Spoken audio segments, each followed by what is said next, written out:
आप सभी का स्वागत है हमारे YouTube channel Krishna short and classes में। आप सभी को लीगल डिक्टेशन दी जाएगी जो कि 100 शब्द प्रति मिनट की होगी। तैयार रहें। 3, 2, 1 स्टार्ट। विकास बनाम राजस्थान राज्य वाले मामले में नीता का विवाह 10 मार्च 1988 को विकास से हुआ था। नीता का पति और उसके परिवार के सदस्य नीता को मिले दहेज से संतुष्ट नहीं थे, इसलिए उसके साथ दुर्व्यवहार और उत्पीड़न होता था। उसने अपने माता पिता के घर एक बच्ची को जन्म दिया।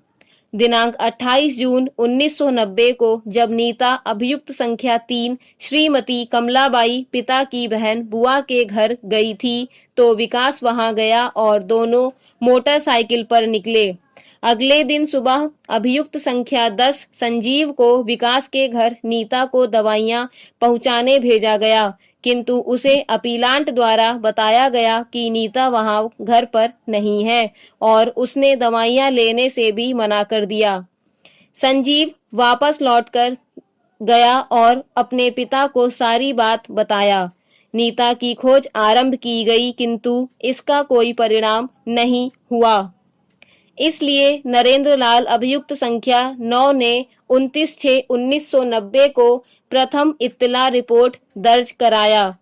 प्रथम इत्तला रिपोर्ट में यह लिखा गया कि 26/6/1990 को नीता अपीलार्थी और 4 अन्य द्वारा टीवी की मांग को पूरा करने के लिए हमारे घर आई थी और यह कि वे लोग दहेज को लेकर उसे परेशान कर रहे थे। तारीख 28 जून 1990 को नीता कमलाबाई अभियुक्त संख्या 3 के घर गई थी।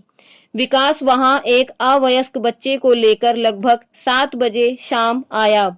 नीता घर से बाहर गई और 3 मिनट के भीतर लौटकर अपनी बुआ कमलाबाई को बताया कि विकास उसे विक्की पर ले जाने के लिए आया है। अगले दिन वह नहीं लौटी। अभियुक्त संख्या 10 उसका पुत्र संजीव अपनी बहन नीता के लिए दवाइयां पहुंचाने गया। अपीलार्थी ने उसे बताया कि नीता वहां नहीं आई है और उन्होंने नीता को 4 दिन से नहीं देखा है।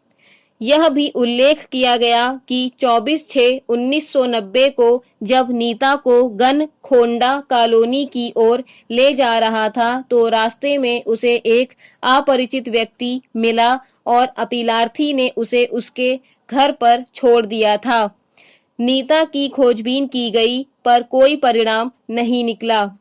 सूचनादाता ने विकास और उसके परिवार के सदस्यों पर संदेह व्यक्त किया, इसलिए भारतीय दंड संहिता की धारा 364/498 का के अधीन विकास, उसके पिता, माता और 2 विवाहिता बहनों के विरुद्ध मामला दर्ज किया गया। बाद में उसके पति विकास के बताने पर नीता का शव बरामद किया गया। उसके गहने जो उसने उस समय पहने हुए थे जब अभियोजन साक्षी के घर गई थी, अभियुक्त पति के घर से बरामद किए गए। अभियुक्त ने किसी को यह नहीं बताया था कि उसकी पत्नी लापता है। यह अभी निर्धारित किया गया कि मृतका अभियोजन साक्षियों में से एक के घर जाती रहती थी और दहेज की मांग के बारे में बताया करती थी। साक्षियों ने अभियोजन के इस कथन को पुष्ट किया कि मृतका को अभियुक्त व्यक्तियों अर्थात पति और सास ससुर द्वारा दहेज की मांग पूरा न करने के कारण प्रपीड़ित किया जाता था और मृतका को उसकी ससुराल से निकाल दिया गया था। इसलिए साक्षियों के साक्ष्य को ध्यान में रखते हुए अभियोजन को यह साबित करने की आवश्यकता नहीं है कि अभियुक्त पति मोटरसाइकिल का स्वामी था जिस पर उसे वह अभियोजन साक्षी के घर ले गया था। इसके अतिरिक्त साक्षियों के साक्ष्य से यह भी स्पष्ट है कि नीता को 2-3 बार घर से निकाला गया था, किंतु उसे पुनः उसकी ससुराल भेज दिया गया था। उसके माता पिता की यह इच्छा कि उसकी पुत्री अपने ससुराल में शांतिपूर्वक रहे इस घटना का कारण बनी।